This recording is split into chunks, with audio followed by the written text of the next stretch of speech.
So hello everyone, welcome to our YouTube channel. तो आज हम क्लास 10th का chapter number 1 chemical reactions and equations start करेंगे। अगर मैं इस चैप्टर की बात करूं तो ये हिंदी में भी यहाँ पे कराया जाएगा ताकि हिंदी वाले बच्चों के साथ भी डिस्क्रिमिनेशन ना हो या फिर उनको इग्नोर ना किया जाए। तो सबसे पहले अगर आपको इस चैप्टर को पढ़ना है तो आपको चेंजेस के बारे में पता चलना चाहिए कि चेंजेस क्या होते हैं, कि चेंजेस किस प्रकार के होते हैं इनके बारे में। तो अगर आपको इस चैप्टर को पढ़ना है तो आपको चेंजेस के बारे में पता होना चाहिए। तो अगर मैं बात करूँ चेंजेस की, तो चेंजेस कितनी तरह के होते हैं? 2 तरह के चेंजेस होते हैं। यहाँ पे चेंजेस के बारे में बोले तो 2 तरह के चेंजेस होते हैं। चेंजेस को हिंदी में क्या बोलते हैं हम? परिवर्तन। क्या कहते हैं? परिवर्तन। तो परिवर्तन जो होते हैं 2 प्रकार के होते हैं। एक होता है फिजिकल चेंज, जिसे हम फिजिकल परिवर्तन कहते हैं, और एक होता है केमिकल चेंज, जिसको हम रासायनिक। फिजिकल परिवर्तन बोला मैंने, आई नो, ठीक है। इसे भौतिक परिवर्तन बोलते हैं। ये होता है हमारा भौतिक परिवर्तन और ये होता है हमारा रासायनिक परिवर्तन। फिजिकल चेंज के बारे में आपने क्लास 9th में ही पढ़ लिया था। फिजिकल चेंज में क्या होता है? जब कोई चीज़ सॉलिड से लिक्विड बन जाती है और लिक्विड से गैस बन जाती है, या इसका उल्टा भी हो सकता है, तो उसको हम क्या बोलते हैं? Physical change. क्योंकि यहाँ पे क्या होता है? ओनली स्टेट में परिवर्तन आ रहा होता है, तो इसको हम क्या बोलेंगे? Physical change. और यहाँ पे क्या होता है? जो फिजिकल चेंज जो होते हैं उसमें रिवर्सेबल होते हैं। रिवर्सेबल का मतलब क्या होता है? कि इनको हम दोबारा से अपनी मतलब पहली वाली स्टेट में बना सकते हैं। पर अगर हम बात करें केमिकल चेंज की, तो यहाँ पे सबसे पहली बात कि यहाँ पे एक न्यू सब्सटेंस बनता है जो कि फिजिकल चेंज में नहीं बनता। क्योंकि फिजिकल चेंज में क्या हो रहा है? सॉलिड से लिक्विड हो रहा है, तो यहाँ पे क्या हो रहा है? कोई नई चीज़ नहीं बन रही, वहाँ पे दोबारा आप उसको उस वाली फॉर्म में ला सकते हो। पर यहाँ पे जब केमिकल चेंज की बात करेंगे तो वहाँ पे हमेशा न्यू सब्सटेंस बनेगा ही बनेगा, ठीक है। साथ में ये इरिवर्सेबल होगा इन नेचर। इरिवर्सेबल का मतलब है कि आप उसको पहली वाली स्टेट में नहीं ला सकते। जैसे एग्जाम्पल के लिए, क्या आपने वुड लिया, लकड़ी ली और उसको बंद कर दिया। जैसे ही आपने बंद किया उसमें से कई सारी गैसेस निकली, ऐश निकली, ठीक है, कोल निकला, थोड़ा बहुत कोयला जो होता है वो निकला, ठीक है, ये सारी चीज़ें आपको निकली। अब एक बात बताओ, क्या मैं इस ऐश को दोबारा से वुड बना सकती हूँ? नहीं बना सकती। तो इसीलिए क्या है बच्चा? Chemical change. केमिकल चेंज जो होते हैं वो इरिवर्सेबल नेचर के होते हैं, कि इनको हम दोबारा पहले वाली की तरह नहीं कर सकते। पर फिजिकल चेंज में तो कर सकते हैं। और यहाँ पे नया सब्सटेंस भी बनता है। जैसे मैंने बताया आपको, वुड को हम जलाएंगे, लकड़ी को जब हम जलाएंगे तो बहुत सारी गैसेस निकल रही हैं, वो नया सब्सटेंस ही तो है। तो मतलब कि क्या है, यहाँ पे केमिकल चेंज में न्यू सब्सटेंस बनेगा और वो इरिवर्सिबल नेचर का होगा। बट अगर हम फिजिकल चेंज की बात करें तो यहाँ पे क्या होगा? सॉलिड से लिक्विड, लिक्विड से गैस बनेगा, पर वो रिवर्सेबल होगा, उसे हम पहले की तरह फिर से बना सकते हैं। तो अगर बात करें हम केमिकल रिएक्शन क्या होता है, तो केमिकल रिएक्शन की बात करें,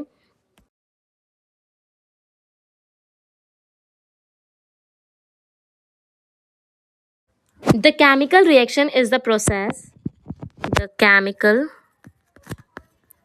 मेरे साथ आप लिख सकते हो, the chemical reaction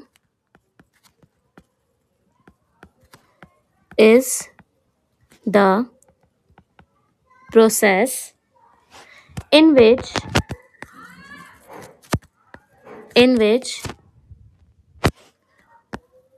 two or more substance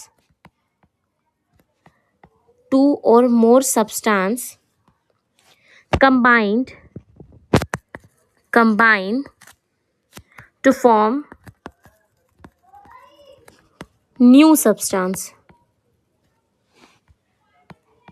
substance, ठीक है। तो यहाँ पे केमिकल रिएक्शन, अब देखो कुछ बोलेंगे दीदी आपने हिंदी में डेफिनेशन नहीं दी, मैं आपको हिंदी में समझा देती हूँ। इसका मैं पीडीएफ जो है वो आपको डिस्क्रिप्शन में लगा दूंगी, या फिर अगर आपको चाहिए तो आप मुझे बता देना, कमेंट कर देना, मैं उस पीडीएफ को कैसे ना कैसे टेलीग्राम के थ्रू आप तक पहुंचा दूंगी, ठीक है। तो केमिकल रिएक्शन क्या होता है, अगर मैं हिंदी में बताऊं इसे, रासायनिक अभिक्रिया को, तो जब 2 या 2 से ज़्यादा सब्सटेंस को मिलाया जाता है और एक नया सब्सटेंस बन जाता है, तो उसको हम क्या बोलते हैं? केमिकल रिएक्शंस बोलते हैं। एग्जाम्पल के लिए, क्या हमने 2 गैसेज ली, ठीक है, जैसे हाइड्रोजन गैस ले ली, प्लस में ऑक्सीजन गैस ले ली। जब हमने इन दोनों को मिलाया तो क्या बन गया? H2O बन गया। ये क्या है? वाटर है। तो मतलब हमने गैसेस को लिया और पानी बन गया। तो यहाँ पे क्या हुआ? हमने उसकी न्यू स्टेट मतलब न्यू सब्सटेंस बना दिया। और साथ के साथ क्या हुआ यहाँ पे कि इन दोनों को मिलाने, जैसे मैंने यहाँ बताया आपको डेफिनेशन के अंदर, 2 और मोर सब्सटेंस कंबाइन, 2 सब्सटेंस को कंबाइन किया और एक नया सब्सटेंस मिल गया, उसी को हम क्या बोलते हैं? केमिकल रिएक्शन बोलते हैं, ठीक है। अगर इतना क्लियर है तो अगर मैं बात करूँ यहाँ पे कि इसको क्या कहेंगे, जो इस मतलब H है और O है, इसको क्या कहेंगे? तो H और O जो इस साइड होते हैं, अगर हम केमिकल रिएक्शन की बात करें तो जो इस साइड होते हैं उनको हम बोलते हैं रिएक्टेंट। क्या बोलते हैं? रिएक्टेंट। हिंदी में अभिकारक। और जो इस साइड है मतलब H2O, ये क्या है? तो ये है प्रोडक्ट। इसको हिंदी में बोलते हैं उत्पाद। ठीक है, तो अगर अब इसकी डेफिनेशन बताए कि रिएक्टेंट क्या होते हैं या फिर हमारे प्रोडक्ट क्या होते हैं, अगर इसकी डेफिनेशन बताएं तो इसकी डेफिनेशन क्या है, रिएक्टेंट बताएं तो सबसे पहले रिएक्टेंट लिखो, द सब्सटेंस, यहाँ लिख रही हूँ मैं, the substance which take part in chemical reaction, chemical reaction are called reactants।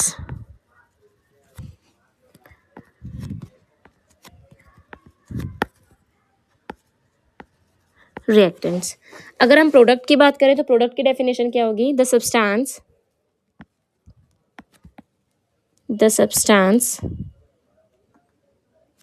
which are formed in the chemical reaction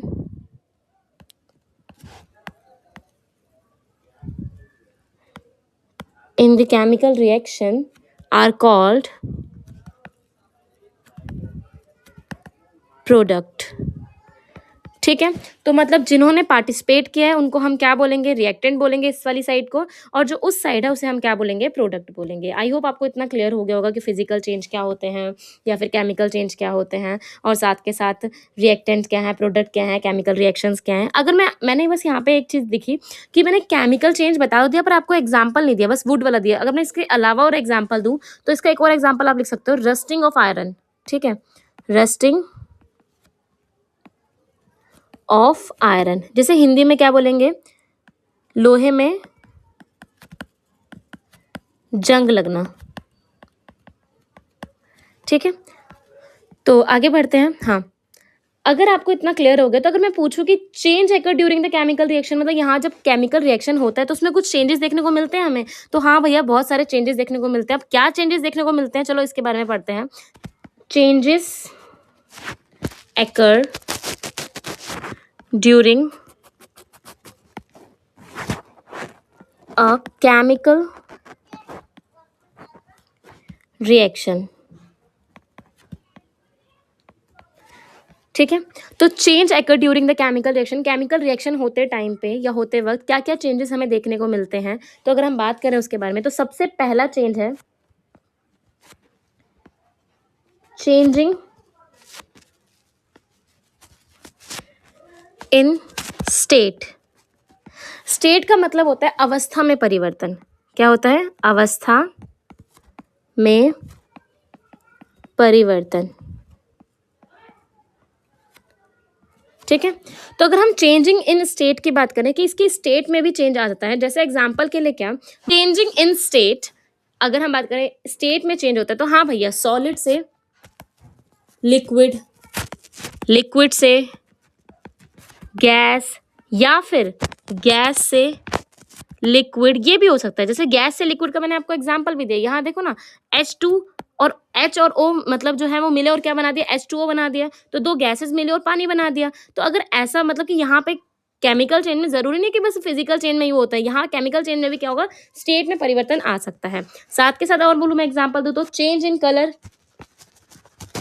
change in colour, colour वाला मैं एग्जांपल आपको दूंगी, पर इससे अच्छा एक और एग्जांपल अभी बता देती हूँ। अगर आपने कभी सिल्वर क्लोराइड को अगर आप धूप में रखोगे तो उसका कलर चेंज हो जाता है। ठीक है, तो वो किसका एग्जांपल हो जाएगा? वो भी केमिकल रिएक्शन का एग्जांपल हो जाएगा। तो यहाँ पे आप सिल्वर क्लोराइड का एग्जांपल डाल सकते हो। ठीक है, हाँ, सिल्वर क्लोराइड का एग्जांपल डाल सकते हो कि जब सिल्वर क्लोराइड को हम धूप में रखते हैं तो उसका कलर जो है वो थोड़ा चेंज हो जाता है। अब और बोले तो और क्या है? Evaluation of gas, evaluation of gas।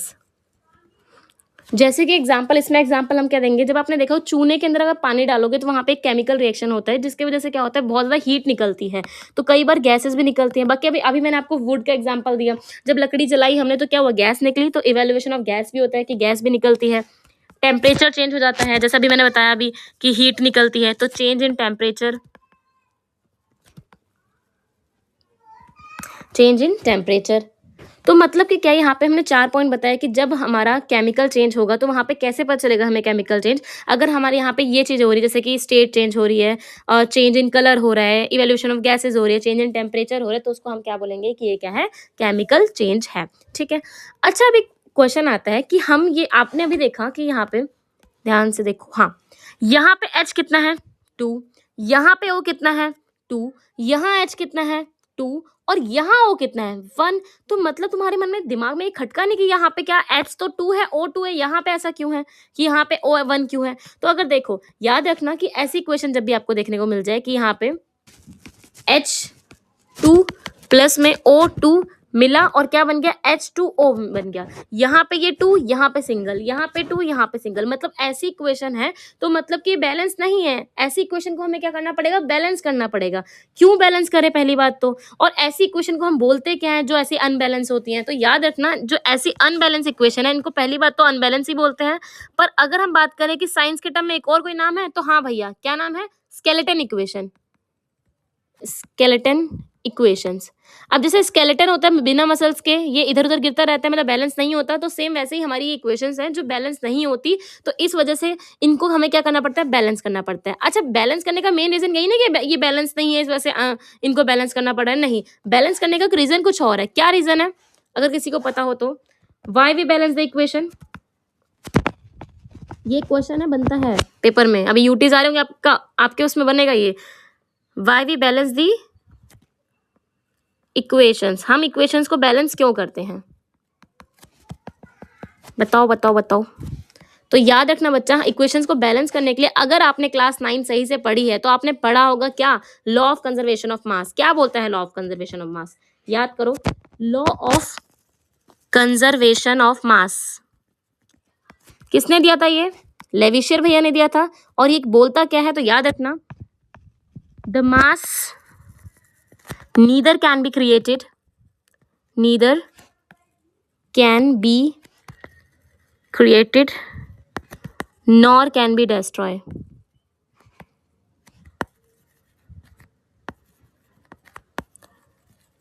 ठीक है, ना ही हम मास को बना सकते हैं और ना ही इसका विनाश कर सकते हैं। तो एक बात बताओ, जब हम ना इसको बना सकते हैं और ना विनाश कर सकते हैं, तो एक बात बताओ, यहाँ पे कैसे बन गया, यहाँ ओ के साथ 2 था, यहाँ पे खत्म कैसे हो गया, दैट मीन्स इसका विनाश हो रहा है ना, कैसे खत्म हो गया ये। तो जब हमारे लेविशियर भैया बोल के गए हैं कि मास को ना ही बढ़ा सकते हैं ना ही इसको खत्म कर सकते हैं, तो आप खत्म क्यों कर रहे हो। ठीक है, और अगर बाई चांस कभी कहीं बन रहा हो तो आप बताना कि वहां पे बन क्यों रहा है। तो मतलब इसीलिए हमें इक्वेशंस को बैलेंस करना पड़ता है। तो अगर हम इक्वेशंस को बैलेंस कर रहे हैं तो सबसे पहले मन में क्वेश्चन है कि देखो चलो इस वाली इक्वेशन को सबसे बैलेंस करते हैं। ठीक है, ये इजी इक्वेशन है, उसके बाद टफ वाली भी इक्वेशन लेके जहाँ पे हमें उसे बैलेंस करना होगा। ठीक है, तो सबसे पहले इस इक्वेशन को बैलेंस करते हैं। H2 प्लस में O2 हमारा क्या बन गया, H2O। तो इसको बैलेंस करते हैं। देखो अभी आप बिगिनर हो तो आपको बैलेंस करने के लिए मैं बोलूँगी कि आप उसे टेबल बना के फॉर्म करके फिर ही बैलेंस करो। तो टेबल कैसे फॉर्म होती है, तो देखो ध्यान से, ये हमने एक टेबल ली। ठीक है, इसमें 3 कॉलम्स बनाने हैं आपको। सबसे पहला कॉलम होना चाहिए एलिमेंट्स का, दूसरा कॉलम रिएक्टेंट का और तीसरा कॉलम प्रोडक्ट का। पहला कॉलम है एलिमेंट्स। तो एलिमेंट्स कितने हैं यहाँ पे, जैसे हाइड्रोजन और ऑक्सीजन है, 2 ही एलिमेंट्स हैं, एक H है और एक O है, और कोई एलिमेंट्स है नहीं। अगर हम रिएक्टेंट वाली साइड देखें, मैंने आपको भी बताया कि रिएक्टेंट वाली साइड कौन सी होती है, ये वाली होती है। तो यहाँ पे H कितना है 2, तो 2 लिख दो। यहाँ O कितना है 2, तो 2 लिख दो। इस साइड देखो, अब प्रोडक्ट, यहाँ प्रोडक्ट बोला है तो प्रोडक्ट वाली साइड देखो, प्रोडक्ट में H कितना है 2, तो 2 लिख दो। O कितना है यहाँ पे 1, तो 1 लिख दो। मतलब कि हमने देखा कि इक्वेशन बैलेंस नहीं है तो हमें बैलेंस करनी पड़ेगी। अब हम बैलेंस क्यों करेंगे, मतलब मैंने बताया कि मास, हमने law of conservation of mass क्या बोलते हैं, neither mass can be created nor mass can be destroyed, तो इसलिए हमें बैलेंस करना पड़ रहा है। तो अब देखो यहाँ पे एक और चीज़ है कि जब भी आप बैलेंस करोगे इक्वेशन तो आपको कुछ भी करना है, आप ब्रैकेट लगा लो यहाँ पे। अब ये ब्रैकेट्स क्यों लगाए मैंने कि आपको जो भी चेंजेस लाने हैं आप बाहर ला सकते हो, यहाँ ला सकते हो, यहाँ, पर अगर आप अंदर लाओ तो अंदर नहीं ला सकते, वरना बच्चे पता है क्या करते हैं, यहीं पे 2 लिख देते, हो गया बैलेंस, है ना, लो दीदी हो गया बैलेंस। पर नहीं, ऐसा नहीं करना, ऐसा गलत है। तो इसलिए आपको क्या करना पड़ेगा, बाहर लिखना पड़ेगा। बाहर लिखने के लिए क्या करोगे, देखो जैसे ही मैंने देखा कि हाँ ओ है, यहाँ पे तो ओ 2 है, इस साइड तो 2 है, पर इस साइड नहीं है ना, तो हम क्या करेंगे, यहाँ पे 2 लिख देंगे। जैसे ही मैंने 2 लिखा तो आपको मैथ्स का रूल पता है, अगर ये इससे मल्टीप्लाई कर रहा है तो ये इससे भी मल्टीप्लाई करेगा। अगर इससे मल्टीप्लाई करके इसने यहाँ पे मल्टीप्लाई करके लिख दो 2, क्योंकि इससे मल्टीप्लाई करेगा तो ये 2 हो जाएगा। ये तो 2 हो गया, बैलेंस हो गया वो हमारा। यहाँ भी देखो, यहाँ भी देखो और यहाँ भी बैलेंस हो गया। पर बेचारा h था, उसे अनबैलेंस कर दिया इसने, क्योंकि यहाँ पे इसको मल्टीप्लाई करेगा जब ये, तो h कितना हो जाएगा, 2 मल्टीप्लाई मतलब 4 हो जाएगा। और यहाँ बेचारा h कितना है, 2 है, तो इधर भी 2 बनाओ, तो यहाँ पे भी हम किससे 2 से मल्टीप्लाई कर देंगे। लो हो गया बैलेंस। अगर एक बार आपने बैलेंस कर दिया, अब देखो सारे बैलेंस हो गए ना, सब बराबर हो गए ना, तो अगर बैलेंस हो गए तो उसको एक बार सही से लिख दो, बिना ब्रैकेट्स के, बिना किसी मतलब टेबल के, ऐसे H2 प्लस में O2 गिव्स 2H2O। देखो अब बैलेंस हो गया ना। अच्छा, कुछ बच्चों के मन में क्वेश्चन आएगा कि साइंस में जब हम इक्वेशंस बनाते हैं तो वहाँ पे हम इक्वल टू साइन नहीं लगाते, तब हम क्या गिव्स का साइन लगाते हैं, पर जब हम मैथ्स में बनाते हैं तो हाँ इक्वल टू का साइन लगाते हैं। तो ध्यान देखो बच्चा, यहाँ पे हम गिव्स का साइन इसलिए लगाते हैं, इसका मतलब होता है कि हमने जब इन दोनों को मिलाया तो हमारा ये बना, ठीक है। इसका मतलब ये नहीं कि ये इसके बराबर, इक्वल टू का मतलब होता है दोनों बराबर है यहाँ, ठीक है। पर यहाँ पे क्या है बच्चा, ये इसके बराबर नहीं है, ये तो गैसेस है और ये लिक्विड है, कैसे बराबर हो जाएगा, ठीक है। यहाँ पे इसका मतलब होता है कि अगर आपने इन दोनों को मिलाया तो आपका ये बनेगा, ठीक है। तो ये चीजें याद रखना कि कैसे। और अगर इक्वेशंस आपको भी थोड़ा मतलब, ये तो इक्वेशंस याद हो गई होंगी, हाइड्रोजन सबको पता है, ऑक्सीजन सबको पता है, पर अगर आपको इक्वेशंस नहीं याद सही से, सॉरी एलिमेंट्स नहीं याद, तो आपको बहुत दिक्कत होने वाली है। तो सबसे पहले आपको 10-20 तक जो इक्वेशन है, मतलब क्लास 9th में एलिमेंट्स थे, वो आपको याद करने पड़ेंगे। कौन कौन से, जैसे hydrogen, helium, lithium, beryllium, boron, carbon, nitrogen, oxygen, fluorine, neon, sodium, magnesium, aluminium, silicon, phosphorus, sulphur, chlorine, argon, potassium, calcium. ये जो 20 टेबल है पूरी अच्छे से याद कर लो, बहुत काम आने वाली है। इसके अलावा भी कुछ है जो याद कर लो, जैसे कि Fe का मतलब क्या होता है, आयरन। Hg का मतलब क्या होता है, मरकरी, ठीक है। Pb का मतलब क्या होता है, लेड। और Cu का मतलब क्या होता है, कॉपर। और CO का मतलब क्या होता है, कोबाल्ट। OH का मतलब क्या होता है, हाइड्रोक्साइड। जैसे एक और था, CO3 का मतलब क्या होता है, कार्बोनेट। सेम ऐसे अगर हम बात करें, SO4 का मतलब क्या होता है, सल्फेट। तो आपको बेसिक ही टर्म्स याद करनी पड़ेंगी, ठीक है, वरना दिक्कत हो जाएगी फ्यूचर में आपके लिए। तो हम एक और इक्वेशन को बैलेंस करेंगे, क्योंकि हमने एक इक्वेशन बैलेंस कर ली है, हम थोड़े कंफर्टेबल हो गए उसके साथ। अब हम दूसरी इक्वेशन को बैलेंस करते हैं, ठीक है। तो देखो एक और इक्वेशन दिया, थोड़ा सा टफ करा है मैंने बस। Fe प्लस में H2O गिव्स Fe3O4 प्लस में H2। ये आपको इक्वेशन दे रखी है। सबसे पहले मैंने बोला आपको ब्रैकेट्स लगाने हैं। अब ब्रैकेट्स क्यों लगाने हैं, कि हम जो भी करेंगे कहाँ करेंगे, ब्रैकेट्स के बाहर करेंगे, अंदर कोई छेड़खानी नहीं करेंगे। अभी हम बिगिनर है तो हमें क्या करना पड़ेगा, टेबल बनानी पड़ेगी, ठीक है। टेबल बना ली हमने, वेरी गुड। उसके बाद क्या करना है, टेबल बनाई, 3 कॉलम्स, यहाँ पे लिखना है आपको एलिमेंट्स, यहाँ पे लिखना है रिएक्टेंट, और यहाँ लिखना है प्रोडक्ट, ठीक है। रिएक्टेंट को अभिकारक बोलते हैं, प्रोडक्ट को क्या बोलते हैं, उत्पाद बोलते हैं। अच्छा, यहाँ पे मैंने स्केलेटन इक्वेशन लिखवाया था ना, हाँ, स्केलेटन इक्वेशन को हिंदी में बोलते हैं कंकालीय समीकरण। कंकालीय समीकरण, अगर हिंदी में इसकी बात करें तो इसे अनबैलेंस को असमान भी बोल सकते हैं, ठीक है। साथ के साथ law of conservation of mass को हम क्या बोलते हैं, द्रव्यमान संरक्षण का नियम। द्रव्यमान संरक्षण का नियम, ठीक है। तो अगर बाय चांस मैं कभी भूल जाऊँ कुछ हिंदी में बताना तो ध्यान आप मतलब कमेंट कर देना, मैं दोबारा वीडियो बनाऊंगी पूरी हिंदी में, ठीक है। तो यहाँ पे हमने एलिमेंट्स देख लिए कौन कौन से। Fe है, Fe एक ही एलिमेंट है, ठीक है। तो आप कंफ्यूज मत होना कि FbE भी है, यहाँ देखो मैंने लिखा दिया आयरन, ठीक है। उसके बाद H है और O है। तीन ही एलिमेंट है, इसके अलावा और कोई है नहीं। तो अगर रिएक्टेंट इस वाली साइड देखें तो F कितना है 1 तो 1 लिख दो, H कितना है 2 तो 2 लिख दो, O कितना है 1 तो 1 लिख दो। इस साइड देखें तो F कितना है 3 तो 3 लिख दिया, H कितना है 2 तो 2 लिख दिया, O कितना है 4 तो 4 लिख दिया। अब ध्यान दो कि दोनों इक्वेशन हमारी मतलब बराबर है नहीं, बस एक H बराबर है, बाकी कुछ भी बराबर नहीं है। तो हम क्यों ना सबसे पहले स्टार्ट करें कहाँ से हाँ, एच से ही स्टार्ट मतलब ओ से स्टार्ट करते हैं। जैसे ही मैंने देखा ओ से स्टार्ट करने के लिए, तो मैंने क्या किया यहाँ पे फटाफट ओ लिख मतलब कि यहाँ ना यहाँ लिख देते हैं। हाँ, यहाँ पे मैंने इसको ओ बनाने के लिए यहाँ ओ लिख मतलब 4 लिख दिया। अब यहाँ भी लिखना पड़ेगा, है ना? तो जैसे ही मैंने यहाँ लिखा, ये तो काम हो गया, फिट हो गया, मतलब कि ओ हमारा बैलेंस हो गया। पर इसको भी ए भी तो मल्टीप्लाई करेगा, तो एच हमारा कितना हो जाएगा 8 हो जाएगा, मतलब 4 इसको इससे मल्टीप्लाई किया तो 4 हो गया।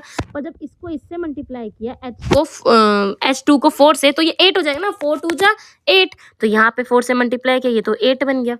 ठीक है, मतलब एक को बैलेंस करने के चक्कर में दूसरा खराब हो गया, कोई बात नहीं, ऐसा होगा। अब देखो यहाँ 8 हो गया, तो यहाँ पे भी 8 करना पड़ेगा, कम तो कर नहीं सकते, बढ़ा ही सकते हैं। तो क्यों ना हम यहाँ पे भी 4 से मल्टीप्लाई कर दे। जैसे ही हमने 4 से मल्टीप्लाई किया यहाँ पे, तो क्या हुआ, रुक जाओ इसको थोड़ा इधर कर दे रहे हैं। हाँ, जैसे ही हमने यहाँ पे 4 से मल्टीप्लाई किया, एच यहाँ पे क्या हो गया, यहाँ पे भी 4 से मल्टीप्लाई करके 8 बन गया। अब देखो यहाँ पे एच एफ ई कितना है 3 है, यहाँ 1 है, मतलब यहाँ पे भी हमें क्या करना है, इसे 3 बनाना पड़ेगा। तो हमने एफ को इधर 3 से मल्टीप्लाई कर दिया, लो होगी इक्वेशन बैलेंस। ठीक है, अब इसको क्या करना है, बस एक बार बिना उसके ब्रैकेट्स के लिख देना है, 3fe प्लस में 4h2 एरो fe3o4 प्लस में 4h2। तो हमारी इक्वेशंस ये बन गई कि मतलब हमारी इक्वेशन ये बनी कि अब ये बैलेंसिंग हो गई है। देखो अब दोनों साइड बराबर आ गई हैं। तो आज के लिए हम बस इतना रखते हैं, ठीक है।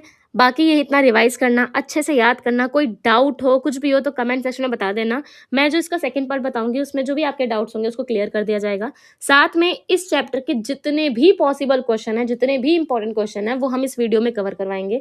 इस वीडियो मतलब इसमें जो पार्ट्स होंगे, पहला पार्ट ये है, दूसरा पार्ट आएगा फर्दर, फिर ऐसे तीसरा आएगा। तो 3 पार्ट के अंदर हम चैप्टर खत्म करेंगे और 2 पार्ट और बनाएंगे जिसमें हम सारे MCQs क्वेश्चन कितने बन सकते हैं इस वाले चैप्टर से, या फिर कोई भी क्वेश्चन, मतलब कुछ भी नहीं छोड़ेंगे कि आपके एक भी क्वेश्चन रह जाए। ठीक है, तो हम पूरा कवर करेंगे और अगर जरूरत है तो हम क्या करेंगे, जो एक्टिविटीज हैं इसके बीच में उसकी भी एक वीडियो बना देंगे, ताकि क्या हो, आपकी सारी एक्टिविटीज एक ही जगह हो जाए। तो आई होप आपको समझ आया होगा। अगर आपको कोई भी डाउट है कमेंट सेक्शन में बताइए, और लाइक करें, शेयर करें एंड सब्सक्राइब करें। धन्यवाद।